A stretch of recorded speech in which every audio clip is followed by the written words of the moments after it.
नमस्कार, मी मनीषा. आज एक अत्यंत दुःखद घटना घडली आणि कोकिळेबरोबर कोकिळेची बहीणही जशी कृष्णाने ती बासरी काढून घेतली तसे हे काय सतारही काढून घेतली आणि जगाला वेड लावणारा त्यांचा हरहुन्नरी आवाज आपल्याला ऐकायला मिळणार, पण आता चालू असा ऐकायला मिळणार नाही.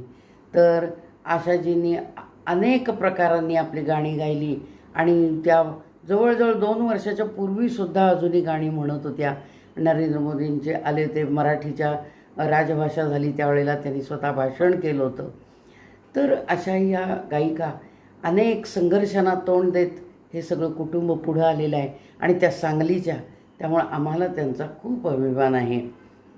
तर त्यांनी आज एक मुलाखतकारांनी गोष्ट सांगितली त्यांच्या आयुष्यातल्या 2 गोष्टी मी सादर करणार आहे की त्यांनी सासरशी नातं अजूनही जपलेलं होतं आणि सातारमधल्या एका ग्रामीण भागातल्या गणपतराव भोसले यांच्याशी त्यांचा विवाह झालेला होता.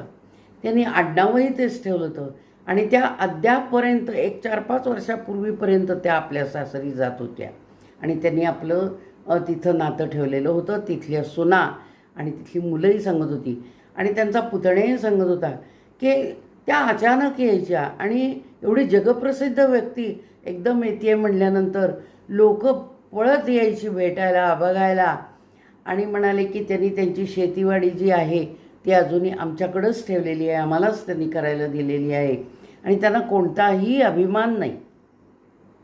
तर आम्ही जे जेवतो ते त्या जेवायच्या, साधेपणाने जेवायच्या आणि त्यांनी आपल्या घरासाठी, घराचा विकास व्हावा म्हणून त्यांनी भरपूर आम्हाला सहकार्य केलेलं आहे.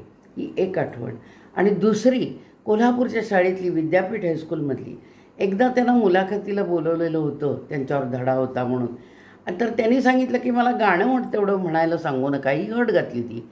आणि मुलं ज्या वेळेला मुलाखत घ्यायला म्हणून आली, 5वी ते 10वीची मुलं मुलाखत देता का म्हणाले. सर देते म्हणाल्या मुलांना आणि मुलाखत घ्यायला बसली. मुलं ओरडायला आली, आशाताई गाणं गाणं गाणं.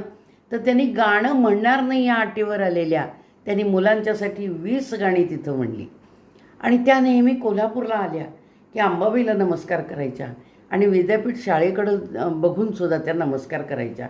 तेव्हा सर म्हणाले, मी त्यांना विचारलं, तुम्ही असं का करता?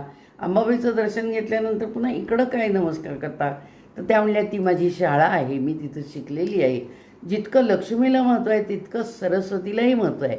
ज्या वेळेला सरस्वती आपल्याला प्रसन्न असती त्यावेळेला लक्ष्मीही आपोआपच प्रसन्न होती, असं त्या म्हणायच्या. या 2 आठवणी मी आपल्यापुढं सादर